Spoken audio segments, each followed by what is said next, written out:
But now we're doing the OG of America, and this is 100 years later. Roanoke, baby. The myth, the legend. The myth, the legend, the infant. Which if you don't know what that means, you will by the end of this episode. Then I'm going to learn something. Welcome to Nice Ashes. Join hosts Mike and Nate for cigars and culture. Let's go beyond the smoke. What are we smoking today, Nate? I got something fucking weird, I think, man. I don't know. I mean, maybe not. We get a lot of like the Gloria Cabanos, like Cigar and S and like different letters. This is the Don Smith Series Dee, but it's Dee. So I don't know if it's trying to be like tongue-in-cheek funny, or I guess I really don't know. Do they have a Series B, like BEE? All I know is that if it's a series with a letter, it's very classy. Yes. And whoever made the label may not have known that the D, letter D, makes the sound D. And you maybe don't not. need the two E's. I know we gave the old Havana shit for having stogies on the label, but it wasn't as bad as we thought. So who's to say? Right. Who's to say? We're going to find out. I know I licked the cap and cut it already. Oh. And it wasn't terrible. It was... I mean, I'm not writing about it, but it wasn't the worst. No, and I feel like the airflow, I can already tell the airflow is really good through this. So that's a plus. But sometimes you get these weird ones. Not that this is a weird one. I don't know. I don't know anything about it. But sometimes you get cigars and you can just tell the airflow is not there. Well, let's light up, shall we, Mike? This feels longer than a Robusto, too, by the way. It is significantly longer than a Robusto. Damn near twice the length. It doesn't really have the size on the package like most of them do, so... Another thing that, a little concerning. If you smoked a lot of cigars, usually the little sticker that closes the plastic around it has the name and the size, or at least the gauge and the length, right? So, difficult to say. First few puffs, I am surprised by how good it is. Yeah, I would agree with that. Very surprised. Yes, indeed. This is one of the last cigars we have out of that bundle pack that I bought. Okay. And I believe that all of these, if memory serves, they're around $1.70 a cigar. So sure. Was this also the same batch that had the old Havana? Yes, it is. Okay, that makes sense. Yes. And Ron Mexico, right? They're all the same, similar shapes, different brands, obviously, and different tobaccos. Different labels. We'll say that. Yes. We don't know who makes all these, really, but they're all more or less bin cigars of different quality. Yep. This one's firm. It's really good and firm, which is nice coming off the Tatianas. Although that last Tatiana, that cherry, I did not have the debris in my mouth like most of the other ones. So maybe I just got lucky, I guess. I didn't get any off that one either. I did not. But we might be better at cutting them now because I just took a little snip, just a little. Yeah, that's fair. So far, I like this one. A couple puffs in. Yeah, I can't say I absolutely love it and I'm head over heels, but it's good. It's got spice. It's got darkness. It does, yeah. There's none of that weird stuff from the knuckle punch. The knuckle buster shade, right? The punch knuckle buster. That one had that weird gasoline-esque kind of taste throughout, and this one, I don't know. Yeah, I agree with you. I'm pleasantly surprised. I didn't really know what to expect.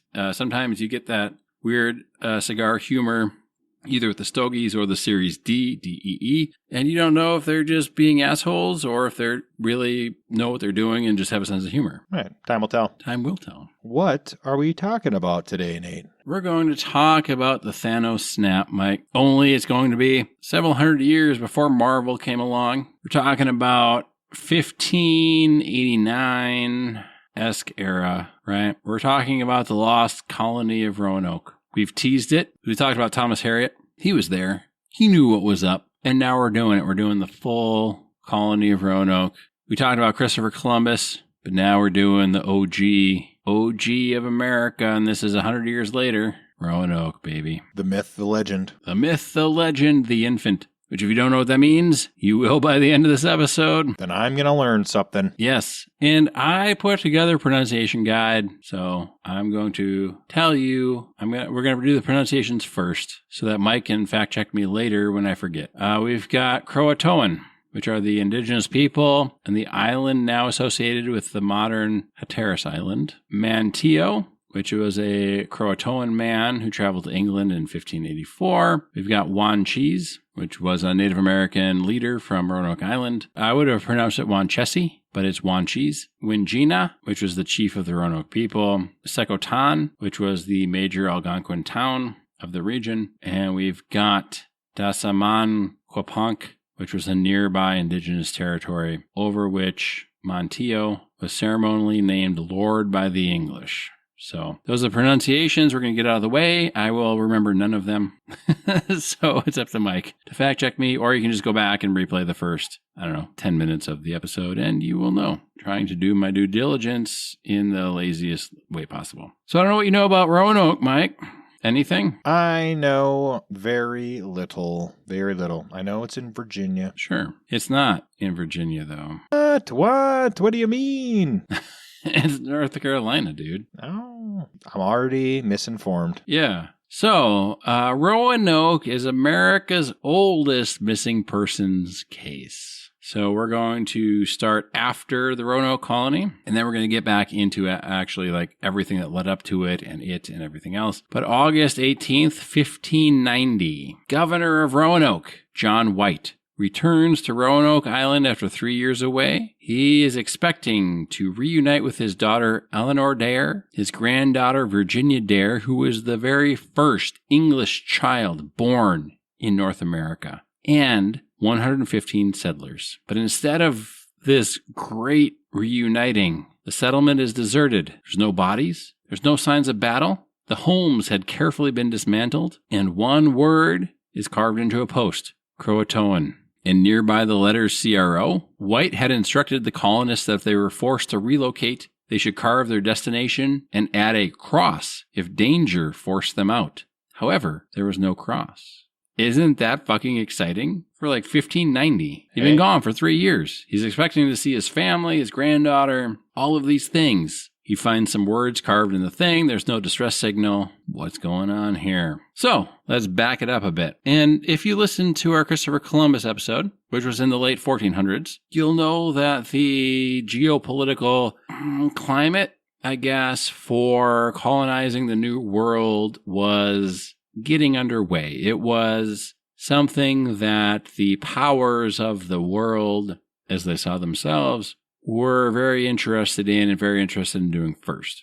So in the late 1500s, it was England versus Spain and France, and England was late to the colonization. So by the 1580s, Spain was the global superpower, not Britain, Spain. They controlled most of Central and South America. They controlled Florida. They controlled the Caribbean trade routes. And they had vast wealth from silver from Peru and Mexico. Spain also had the strongest navy in Europe. They had enormous colonial infrastructure, and they had papal legitimacy under the Treaty of Tordesillas, which was signed in 1494. France had fishing operations in Newfoundland. They had fur trading exploration, and they had experience with Atlantic navigation. But they didn't have any permanent North American settlements yet. And England was behind. They were under Queen Elizabeth I, and England wanted to have strategic bases to attack Spanish treasure fleets. Because it was easy. If Spain was gathering all this wealth, they could just attack the fleets on the way back to Spain. They didn't have to do the work to actually gather the wealth. They would just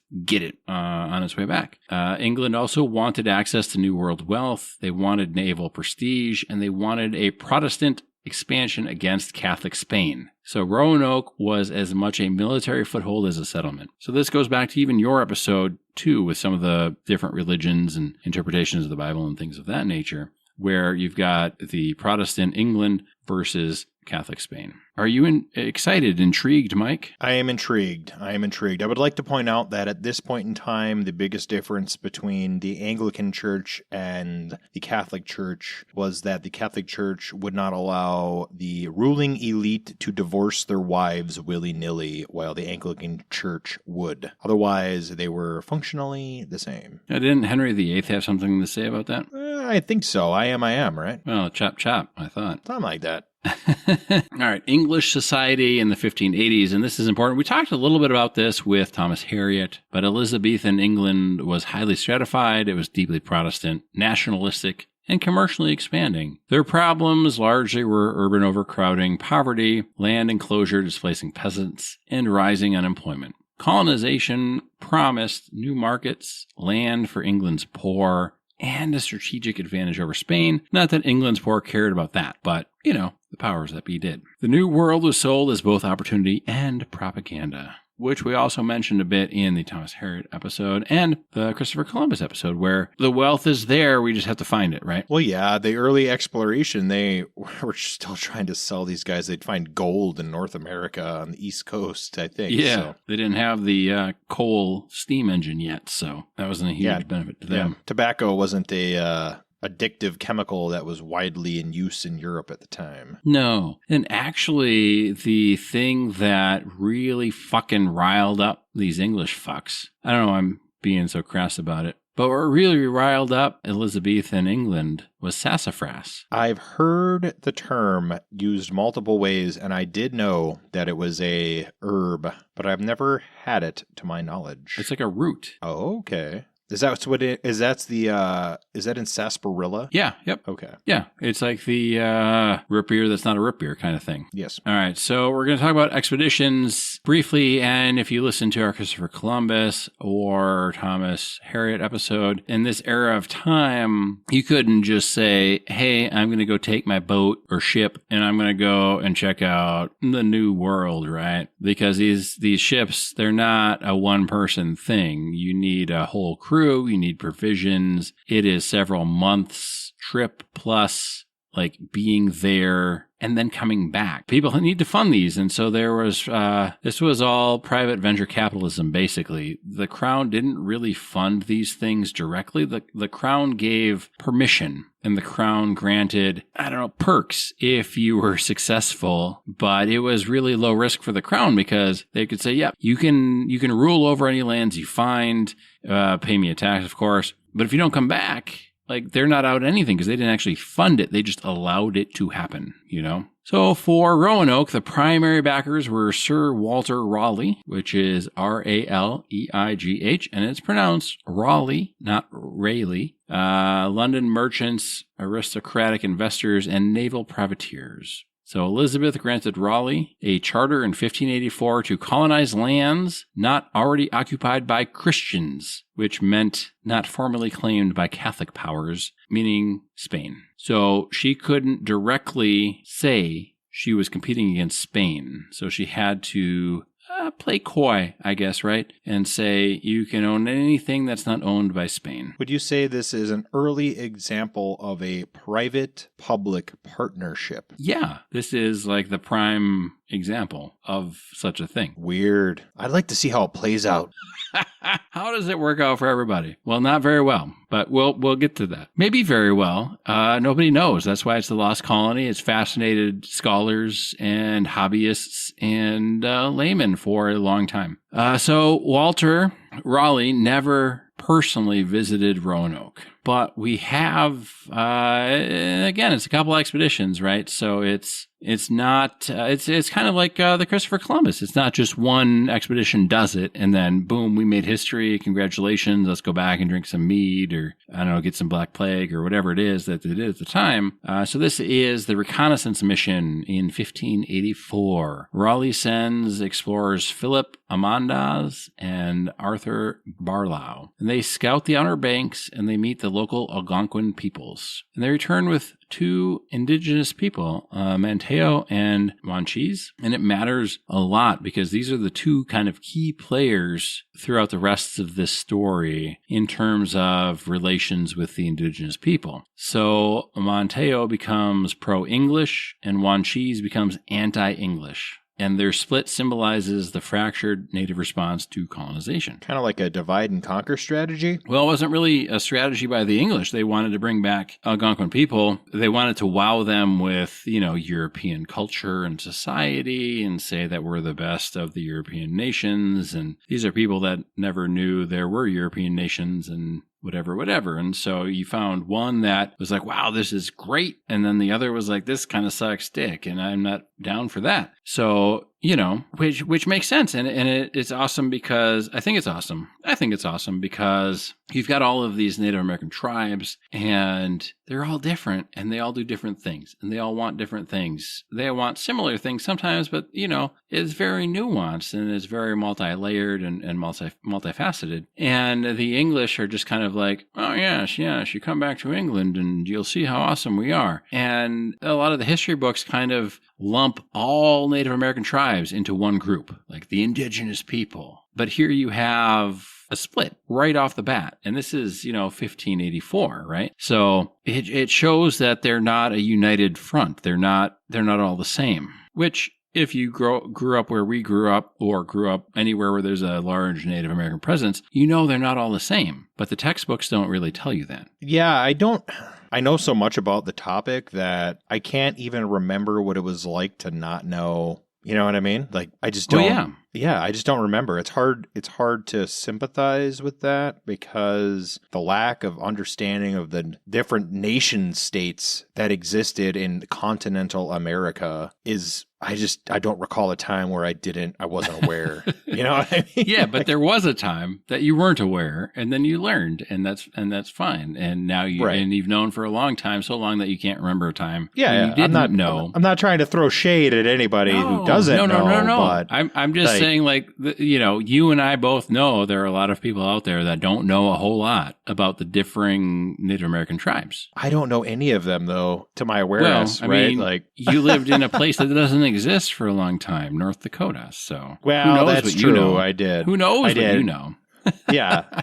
Like, there's a reservation there that has 3 different nation states existing in one reservation. So, yeah. That's got to be fun for them. That's some kind of weird-ass They detente, still hate each other to this of course they day. do. And they have different levels of integration with the local white community, and very interesting politics for sure. Yeah.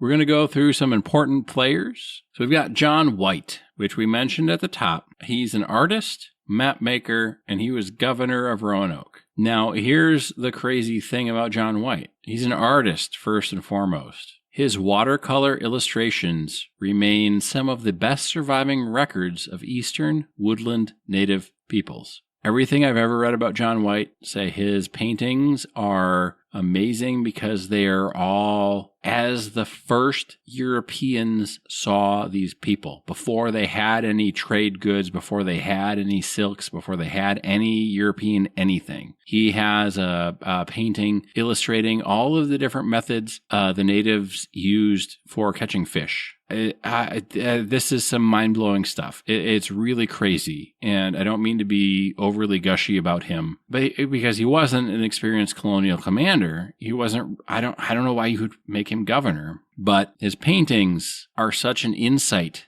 into the native people before European contact. I mean, he was like the first European they saw, and he's painting them, right? So it's amazing stuff, crazy stuff.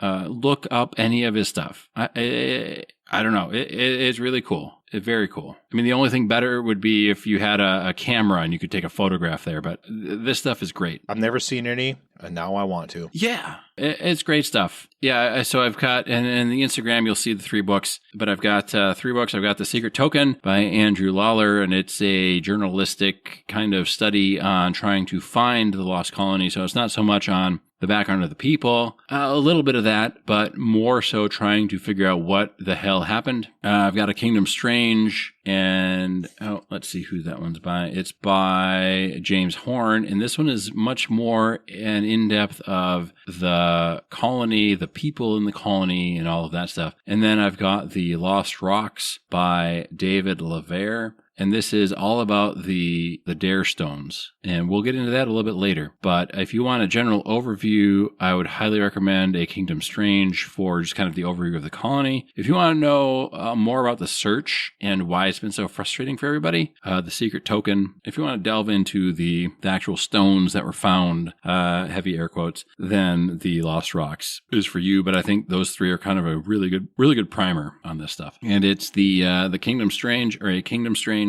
that has a lot of the John White paintings in it. which are phenomenal. Sir Walter Raleigh, again, which we've talked about. He was a wealthy favorite of Elizabeth. He was visionary, but also very opportunistic. And he saw the colonies as a military economic asset. He had a brother or stepbrother or something like that led some expeditions earlier, and he kind of learned from his successes and pitfalls and propelled himself into Queen Elizabeth's circle of influence. And then we've got Simão Fernandes, who was a Portuguese navigator and pilot, who's often described by historians as arrogant and difficult. He possibly sabotaged the colony by insisting settlers disembark at Roanoke rather than Chesapeake Bay. But in the Secret Token book, there's a very lengthy chapter on how perhaps Fernandes was misunderstood by people of the era or even later historians, where he wouldn't have had the, let's say, motive to, torpedo the colony, right? Manteo, he was a trusted intermediary. He was the first Native American baptized into Anglican Christianity. He was given the title of Lord of Roanoke and Damasa Panoke. And when Cheese initially visited England, he returned hostile, and he warned local peoples about English intentions, and he contributed to regional resistance. Ken Wingina was a Roanoke leader. He was initially cooperative, but he eventually saw the English settlement as a threat, and he was killed by English forces in 1586, escalating tensions permanently. So those are kind of our key players on the ground, let's say. We had a failed military colony between 1585 and 1586. It was led by Sir Richard Grenville and Ralph Lane. It was more of a garrison than a town, really, and they ran into food shortages. They had very poor diplomacy and quite a bit of violence with native groups. Lane actually killed Wingina, and then soon after, the colonists abandoned Roanoke and sailed home with Francis Drake. And Francis Drake, this was the same era as Francis Drake, so he was well loved by everybody at the time, but everything that happened with this first attempt kind of poisoned the local relations well before White's civilian colony arrived. All right, so not everybody loved Francis Drake. All right, he was a scourge of the Spanish Main. Okay, let's get clear. I know a lot about, well, not a lot. I know about Francis Drake through my limited understanding of this historical period as a layman. Right? Yeah, he was not beloved by all humans on Earth. He was beloved in England specifically. He was liked by quite a few people, and we're talking about an English colony, so England loved him. England loved him. He was a very famous and profitable privateer. Yes. Wanted criminal. Which the Spanish would call a pirate. But they would call him a pirate. Yes. You could get a letter of marque, and then suddenly you're a privateer doing the Queen's will, as long as you only attacked enemy vessels, which in this case would be Spanish vessels. So it would make sense that England would love him and Spain would hate him, because England was trying to gain a one-up on Spain with all of this nonsense. Right. You could call him a ancient mercenary or special operator, similar to modern day individuals. Yes. Well, and I've also read quite a few books on the golden age of piracy, which they all make clear that pirates, though romanticized in popular media, were actually kind of terrible people. So take that for what it's worth. It depends. There's parts of pirate culture that are interesting, not appropriate for today's topic necessarily. No, yeah. Yes. Do you want to do a cigar check? I mean, I guess I'm only like less than a quarter of the way in, but sure. Oh, I'm halfway through, Nate. I'm halfway through. I've been slowing down. I'm not. It's not even in my hand. It's on the tray. I'm trying to not smoke it fast. I am halfway through. I think this cigar is exceeding expectations. Is this a diamond in the rough, Mike? This might be a diamond in the rough. So. I think it's so really fucking good. They were on track. Like the Series Dee here might be. Like if I can find them unless it spells D-D-E-E. Yeah, exactly. I might be buying a box of these for sure, because it's dark, it's smoky, it has a lot of pepper. It does. I had a little bit of abnormal burn at the start. It might have been my lighting. So I corrected it, and it recorrected on its own perfectly well. I didn't have any of that. So, if you do go in for a box or something, let me know, because I'll toss you whatever, and we maybe get 2 boxes for cheaper. I don't know, whatever. Yeah, exactly. Yeah, for $1.70 a stick. Yeah. So far, I mean, if we finish strong, this is a contender. This might be a contender for Diamond in the Rough of season 5. Oh yeah, big time. So far, guys, this is can't recommend it enough for the first half. Yeah. Well, I'll try and get halfway by the time we're done with the notes here, I guess, Mike. All right. So the next one here is actually the John White. So, John White may have gone over. We don't know for sure. He may have gone over on the first voyage to Roanoke. He wasn't left there, right? But he might have been there. It's very interesting, kind of. And this is like the late 1500s. So we're 100 years beyond Christopher Columbus, and we still don't have really good or accurate or reliable written records of what's going on. So people think he was there before the civilian colony, but people don't know confidently enough to say that, right? So the 1587 civilian colony, it was different than the military one. It was families and women and children, and the goal was to create a permanent English town in the Chesapeake Bay, but Fernandez forced a landing in Roanoke. And again, it might have been subterfuge or some kind of evil ploy, but from the stuff that I've read, I don't think he was a bad actor. And this is the eastern seaboard of the United States, which is known for what? It's known for hurricanes. It's known for nor'easters. It's known for rough weather. It's a very complicated area, especially in 1587, right? Yeah, before any of this is documented. They don't know. They don't know. They don't know. They don't have the Portuguese tide charts and ocean current charts and all of that stuff. 100 years after they did, by the way. That's a huge gap. I know, it's a huge gap. And they're trying to play catch up. And at this point, Spain is already established in Florida, and they're bringing back all these treasures from the New World. And England is like, why can't I have some? I want it too. And they tried with the military thing, and that failed spectacularly. And they thought, well, let's just get a permanent settlement there, and then we can build up later on, right? So this expedition included craftsmen, farmers, families, and pregnant women. So on August 18th, 1587, Virginia Dare is born, which is John White's granddaughter. And she's the first European person born in North America. Documented. The first documented European person born. Well, documented English person, I guess, right? I mean, maybe people in Spanish people are born in Florida. I don't know. Well, maybe Icelandic people are born in Labrador. Maybe some Russian people were born in Alaska. Who knows? Sure. Even though the Russian people that would have been born there aren't Europeans, as they're Asians. But anyway. Yeah, there's a whole lot of shit, right? Of course, but Virginia Dare being born, regardless of anything that happens after her being born, propels her into a really fucking weird propaganda symbol for English America and even United States. United States got crazy into Virginia Dare. Holy shit, dude. It was fucking nutso. But so you've got this colony here, right? And they're there now, and they built some shit, and John White leaves. But why does he leave? He leaves because there are food shortages. There's some tensions with the native groups. And White had to go back to England for more supplies. He wanted to bring back some more colonists. He wanted to bring back more people. He expected to return quickly. History has other plans. What was quick? Well, he wanted to be back within a year. For sure. It took him 3 years to get back. Got it. So quick was a year. He extended to 3. That is a huge difference. It's a huge difference. He didn't extend to 3. There were a lot of things going on. So 1587, they land at Roanoke. Then John White leaves. The Spanish Armada crisis happened in 1588.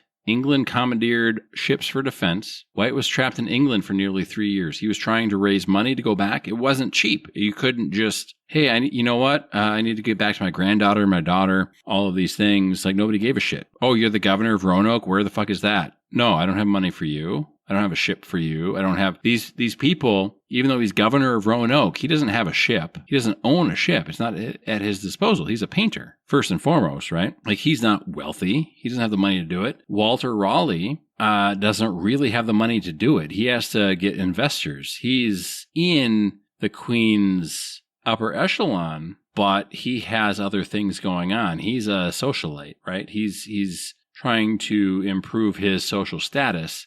Once he sends the colony there, he's fulfilled his duty per the Queen's orders, right? He's not super interested in helping John get back to his family. Doesn't serve business interest. It's not, increasing profits for the shareholders or something like that, right? Weird. It's not really that weird, but... So 3 years later, 1590, White goes back to Roanoke. And it was a tumultuous trip. It took him a bit to get back there, and they camped out in the Caribbean, and they did some pirateering kind of bullshit, or privateering kind of bullshit. The boat he got on, the ship he got on. White lands briefly on Roanoke. He finds that the colony has been dismantled. There's no remains. There's no, he's seen that the buildings have been deconstructed. Not destroyed, but taken apart. There's no remains. There's no people, no body remains. He finds the word Croatoan carved into a tree and CRO carved into a tree. There's not the danger symbol, which is the cross. And he wants to sail to Croatoan Island.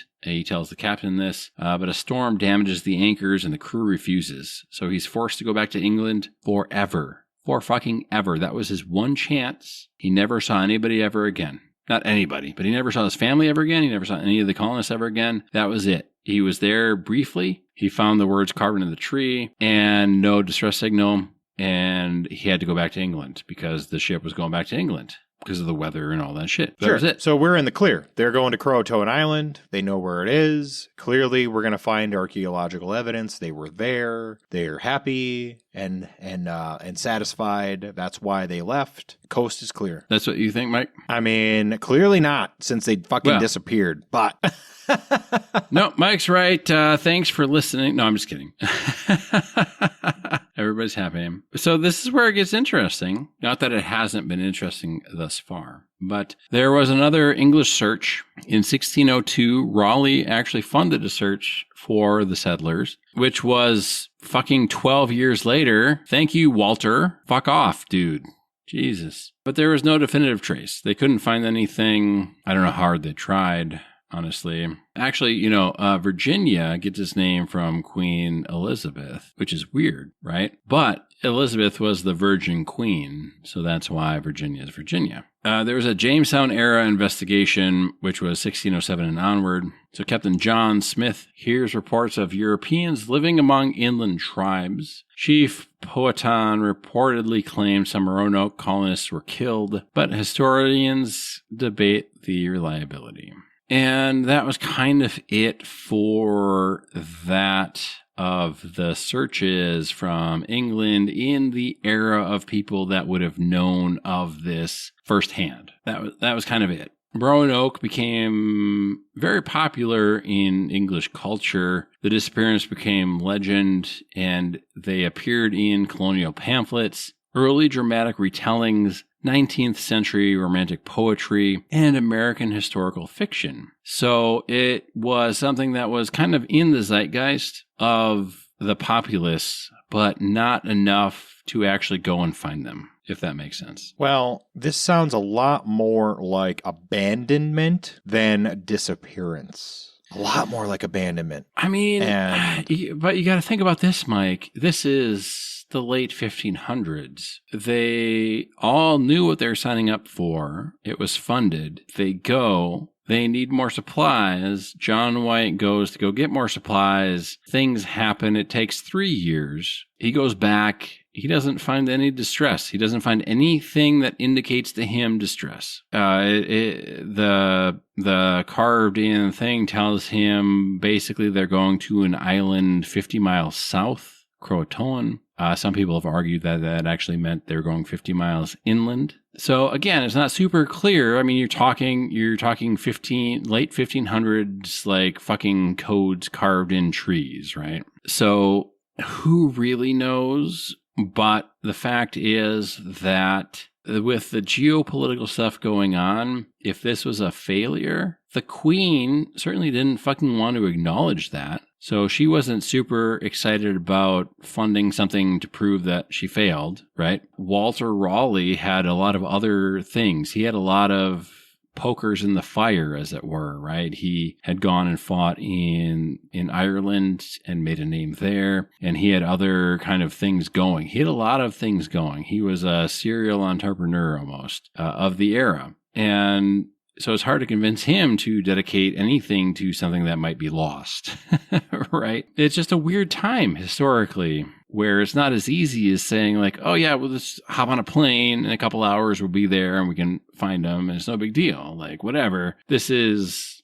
it takes months or years in John White's case to get back to where he was. And then the weather wasn't cooperative, so he couldn't actually stay there and he couldn't go to check the island where they said they went to because of the weather. I understand the difficulties, but this is a clear early example in this country of putting profits before people. The founding town disappeared because profits were more important than human lives.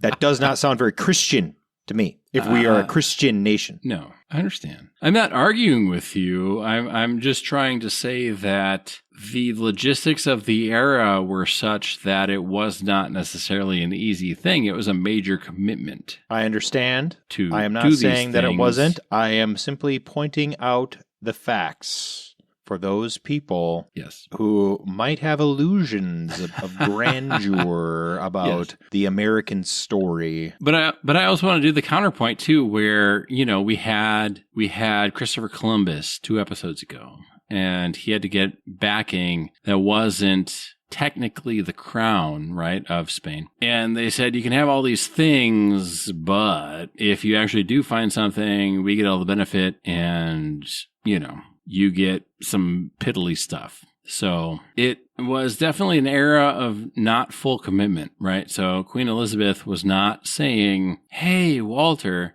if you can go and secure North America for England, you have my full financial backing and my military and navy and all that stuff. Nope. It was, if you can go do this, you can get this one title, and then I get a majority of the goods produced there. So it's like a limited liability corporation. Exactly. And it's unfortunate because nobody really knows John White. They don't even really know where he died and all of that stuff, but like his paintings. So you have to think that he did care about at least his family and the colonists back there. And then you think like he had to go back and he was trying to get more support and drum up more support so that his colony was able to survive. And it took him 3 years. And he goes back and he sees like everything's gone, but no distress signal. But then he has to go back to England and he can never, ever, ever get back. Like that's a hell of a thing to live with. Oh, it's horrifying. And you can't convince any single person to give you the resources to go find the first white person born in North America. That's a propaganda tool of an immense proportions, abandoned to the wilderness, aka the indigenous peoples of that area, which undoubtedly had a mixture of absorption and murder through war. You know what I mean? Like murder is a strong term. Probably through active warfare, not initiated by them, right? Yeah. Like we know what these people were like. They weren't, picking daisies. Some of them were, but some of the English people were doing that too. And look at how that turned out. So I'm just saying it's complicated. Briefly on the Virginia Dare mythology, we know she was born because Elizabeth, her mom, John White's daughter, was pregnant on the ship over, and we know. So that was a thing, but we don't know what happened after that. So by the 1800s, Virginia Dare became a symbol of American innocence, a frontier purity icon, and she was a subject of operas, plays, and novels. And in some folklore, she became a ghostly white doe wandering the Carolinas. And it's entirely mythology. There's no contemporary evidence. And it's crazy how many different groups picked up the Virginia Dare banner for a lot of different reasons. Nutso. All because she was sacrificed on the altar of profits. Well, more or less. I mean, people took her up and they, it's almost like the Washington Irving about Christopher Columbus. There's a lot of historical fiction written about Virginia Dare, where she, remained pure and white and, killed herself before betting a Native American or whatever. And the reality is probably a lot less romantic than that. But like whatever, and so like all of these white nationalists, white supremacy people in the, I don't know, 1920s or 40s, somewhere in there, kind of picked up the Virginia Dare banner, and there's been a continual kind of Roanoke celebration on Roanoke Island annually about the colony and putting on this play and all of this stuff. And so sometimes she's integrated with the Native Americans. She never died, but she becomes like this white doe, and she refuses Native American romantic advances and keeps. So she was like a character in we call it the Ku Klux Klan revival, post World War I, pre-Depression kind of like white supremacy that spread through a lot of the United States. Yeah, it was nuts, man. It was crazy. I read all this stuff about her, and it's like, that's wow. Wild. Yeah, that's wild. Yeah. Nobody knows she survived past infancy. I mean, this is the late 1500s. There's no guarantee she's going to grow up. This is... No. I mean, babies died all the time back then. Like, mortality was high. Childhood mortality was even higher. Yeah. Yeah. It's crazy. But so nobody in Elizabethan England found the colonists or cared enough to kind of go search again. And so we've got the search through the centuries here. The geography changed. The Outer Banks, they shift constantly due to hurricanes, inlet migration, erosion, sand overwash. The actual colony site may be partially underwater today, and it complicates archaeology enormously. Nobody's ever found the actual site of the colony. Mike, can you believe that? I can, because there's not going to be necessarily earthen works for wooden structures, right? If they're not building stonework, there would be no foundation left. Well, they should have had a clay shop and a metallurgy shop in the colony, which may come up later. But if they went inland 50 miles, that would have been reattributed to the native inhabitants due to exposure to European settlers. It would have been hidden. It would have been hidden. And even if they were to look later on this island, assuming it had been populated before the search, then it would not even be attributable to that original population, even if it were that original population. It would be, there's no way to know historically for certain. Yes. And it gets even more interesting than that, Mike. It really does. It's very fascinating how complicated this gets so quickly.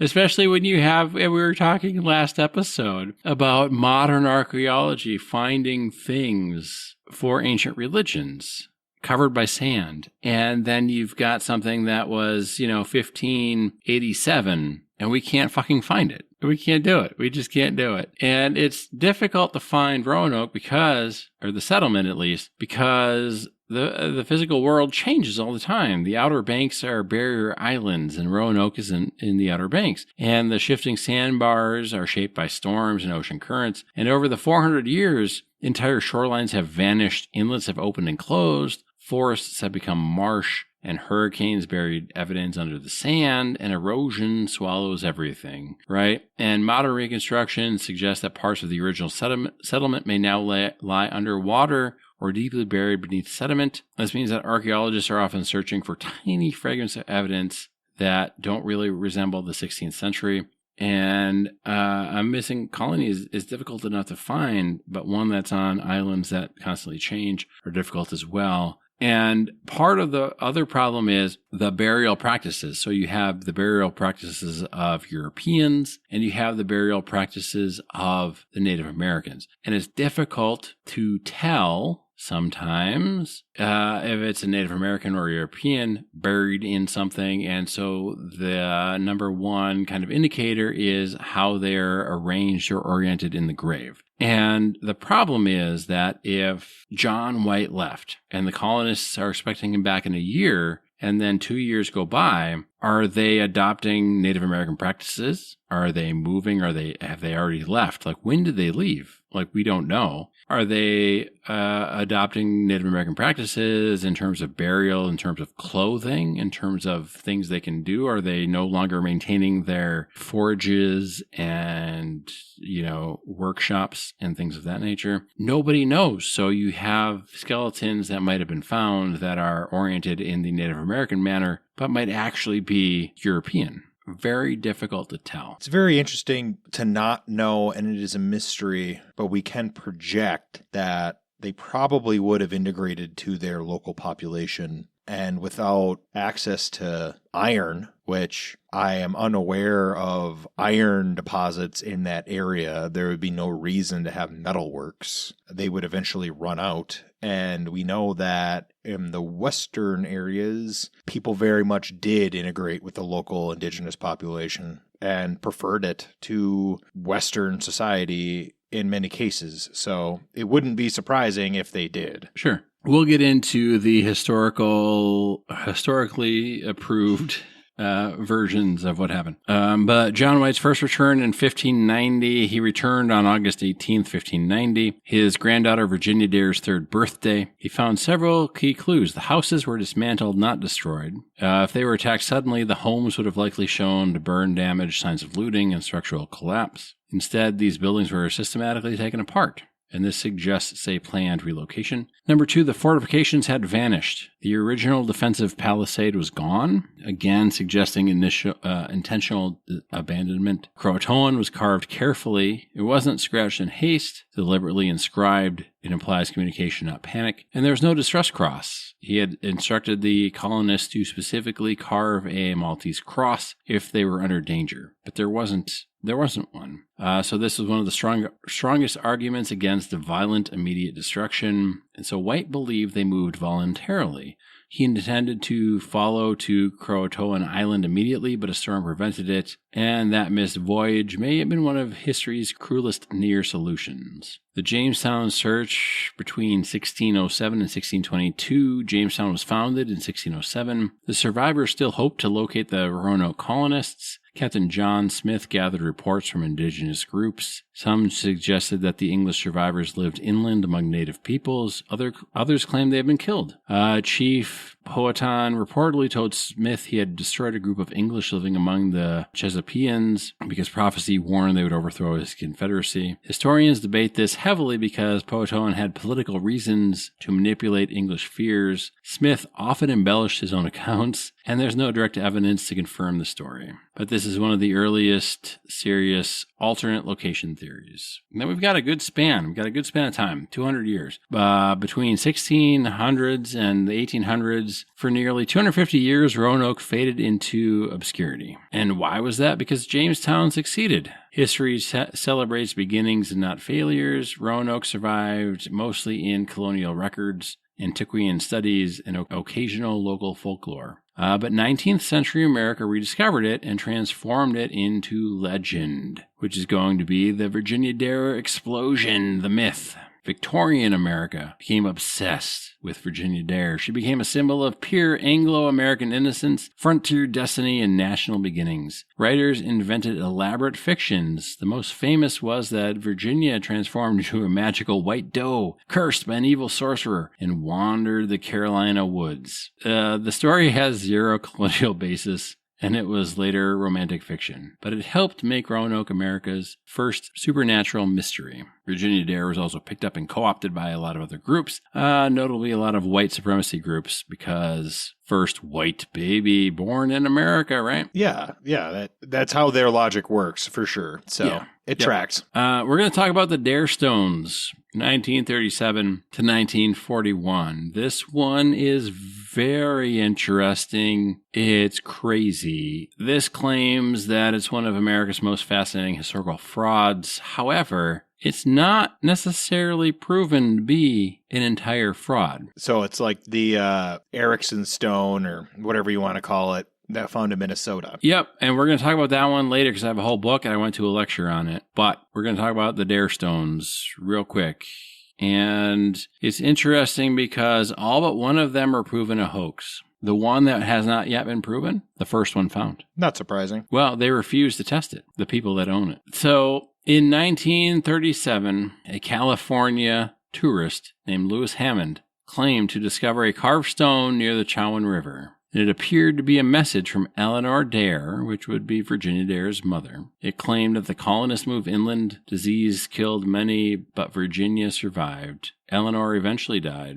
Scholars were electrified, and then, after that, dozens of more stones appeared across multiple states. The writing styles varied wildly. Many contained obvious modern grammar and errors. Most were quickly exposed as hoaxes. The first stone remains debated, but lacks sufficient authentication. Most historians remain skeptical, and the stone thing badly damaged Roanoke scholarship for decades. But the first stone, and this is all in the Sacred Token book, and he really goes into the stones a bit. But the first stone, this is 1937, and the language used on the stone, they wanted to look at it, and if it was using Elizabethan English, right?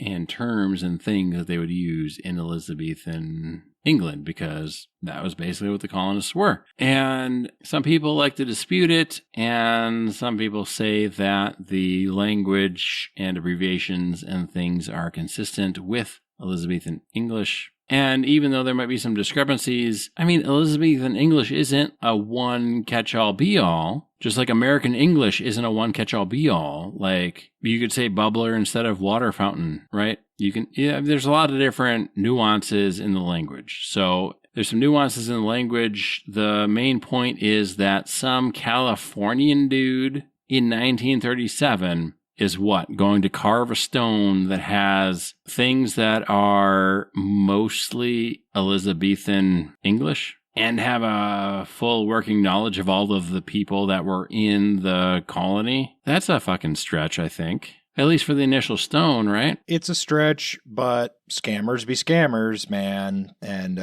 similar to the rune stones that have been found. Yeah, I mean, that's true, but fucking how much...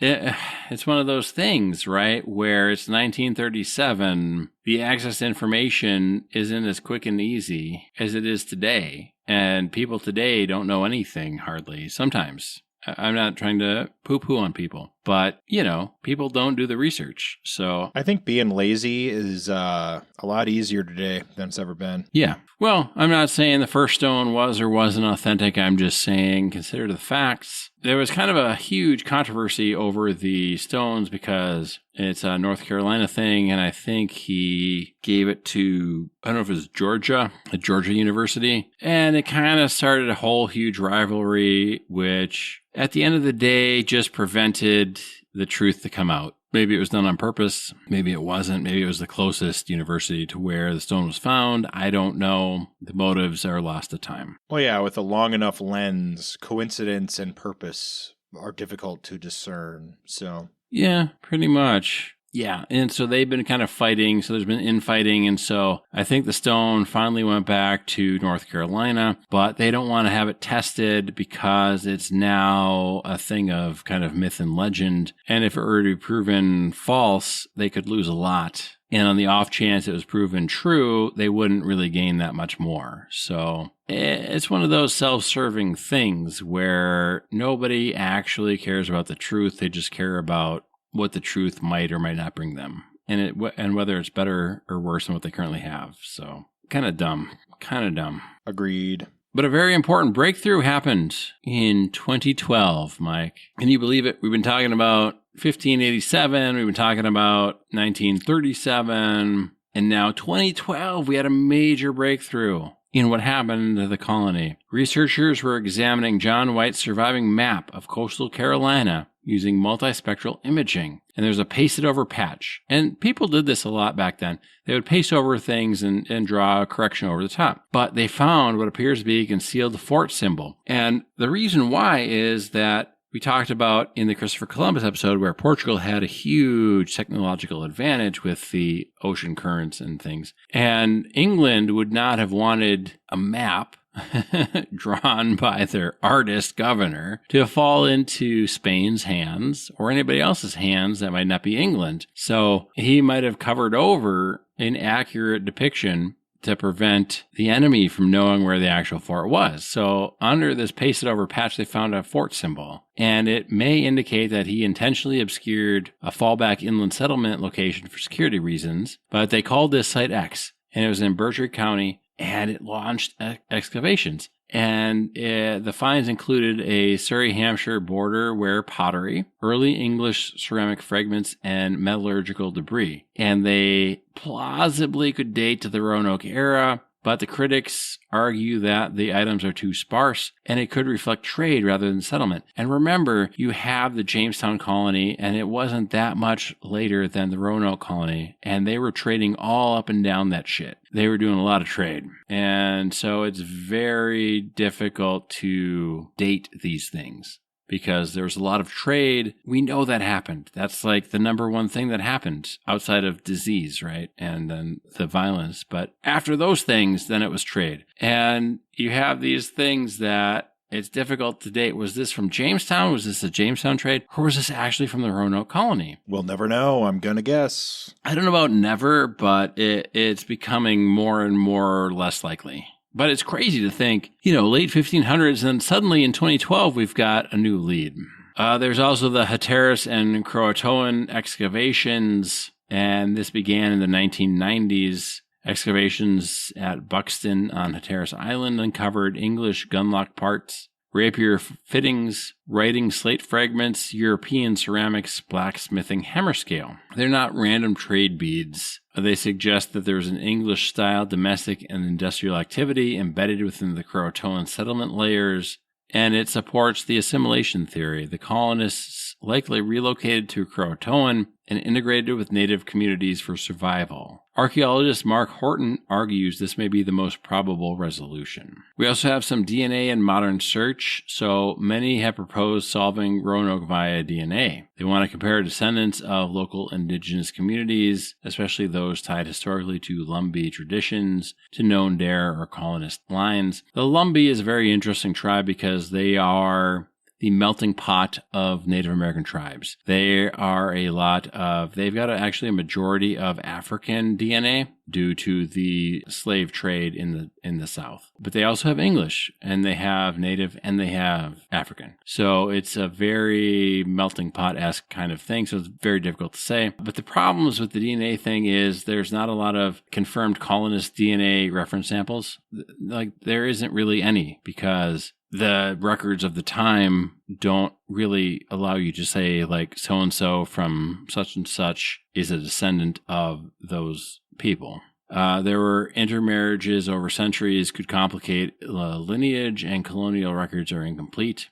And the other big thing with the Lumbee tribe is a lot of them don't want DNA testing. They think that is going to somehow besmirch their Lumbee claims. And the Lumbee are actually not a registered or federally recognized tribe in America. So they don't want any DNA because it could hurt their case to get tribal recognition through the United States government. None of that is surprising. No, it's not surprising at all. It just sucks. I mean, it sucks for them, and it sucks for anybody who gives a shit about the Roanoke colony. I have to keep remembering to smoke my cigar. I'm so into this that it's difficult. Well, I can tell you that my cigar is burning my fingers, and I did smoke it all the way to the end. So Spoilers. I have about half to 3/4 of an inch left. It is heat on my fingers. I'm just going to keep this in my hand and then I'll smoke it. So what most historians believe today, the consensus increasingly favors a gradual dispersal, not a sudden catastrophe. The likely scenario here is that between 1587 and 1588, the colony is struggling, the food shortages worsen,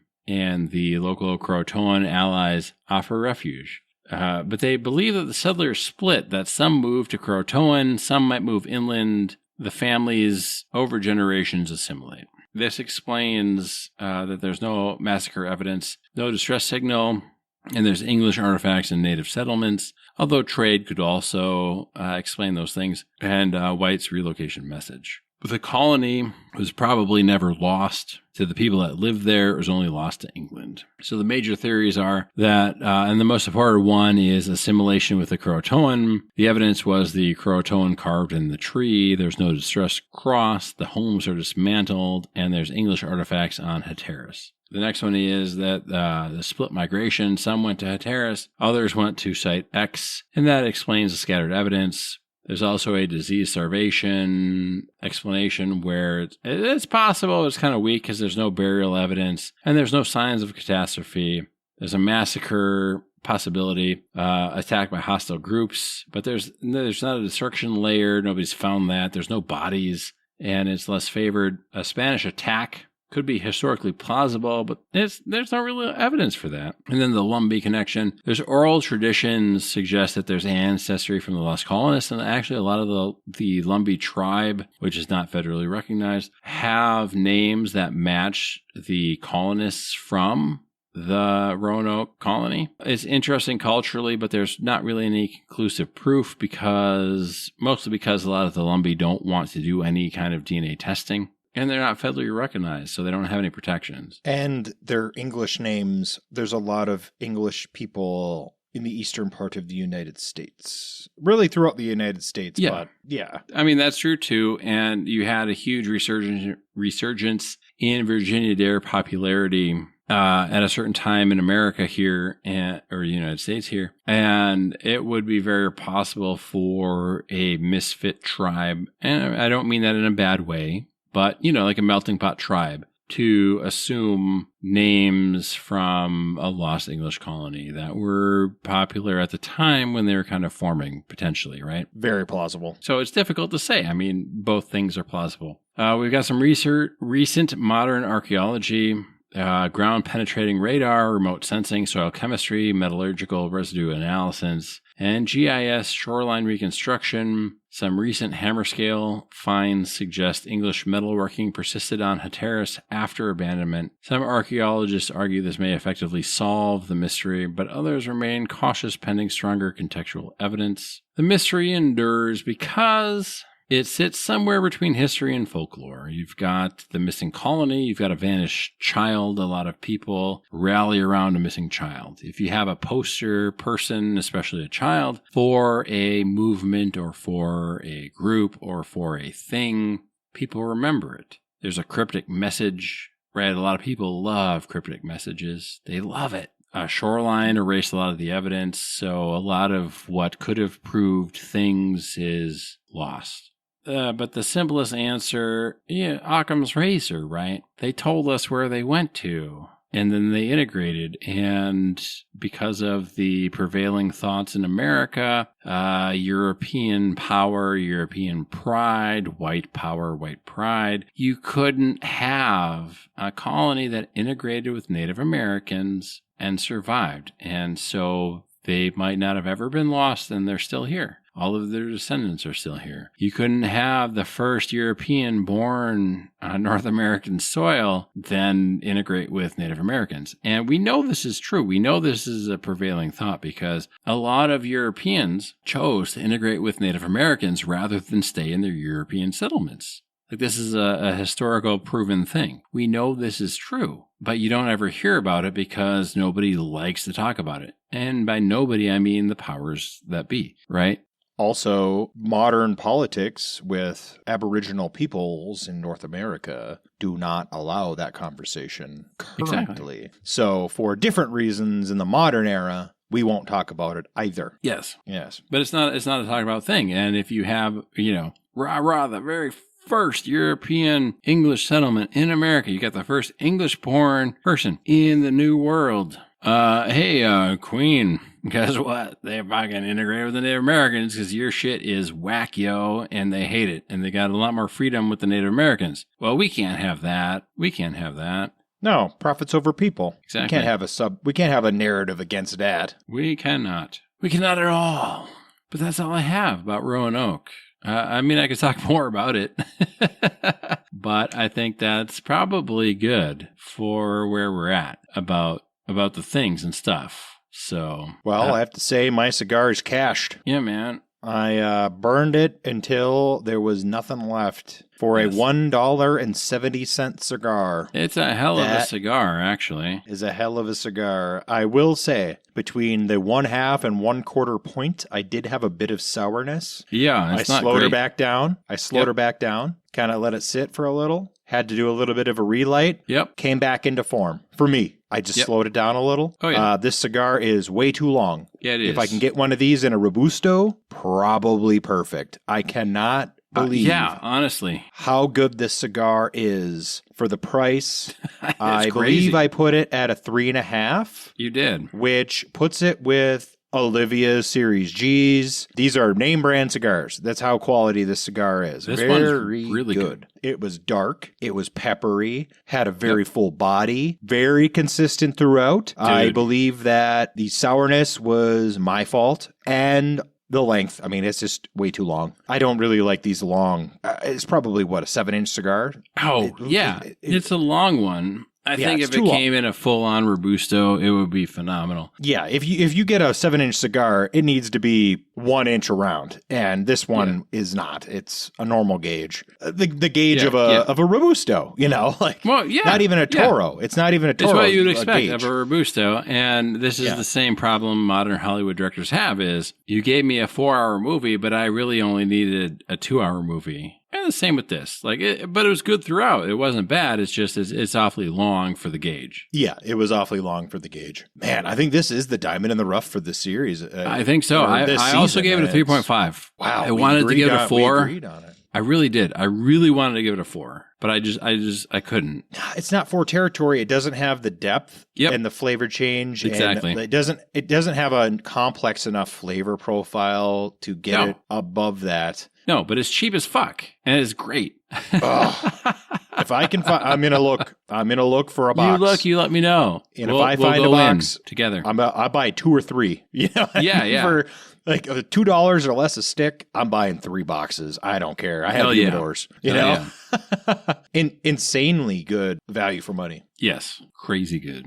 And we shit on it immediately because of the Series Dee. I know, right? But it's kind of like the welcome to Costco. I love you. Yeah. Ron, not so much. Don, we love you.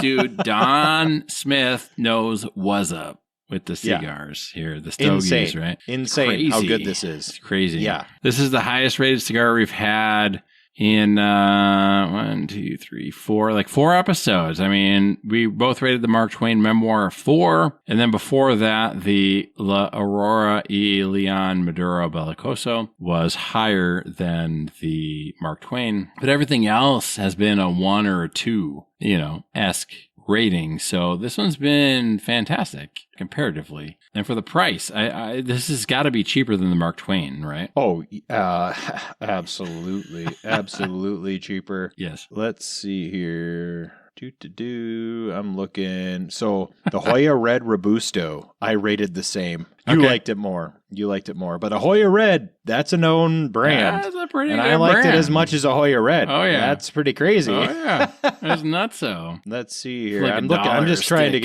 get, at $1.70 a stick. I mean, my gosh, people. Pull in a 3.5. Pull in That's a hitting above 3.5. your weight class for sure. Oh, it's unbelievable. Really. Yeah. It might even be better than a 3.5. We might be underselling it. You know what I mean? We might be underselling it. I don't know, though. It's awfully long. I think if it were full Robusto length instead of whatever this is, it might have been a 4 for sure. And if it would have had a flavor change, but again, fuck, dude, like less than $2 a stick. My God, it's hard to say anything about it. If I find some Robustos that I order, we will try it on the show and we'll compare. I mean, we would order these as is and just maybe not smoke them all the way, too. So I'd throw them away at a quarter gone for sure. Yeah. Yeah, just throw it in the fire. It's fine. Yep.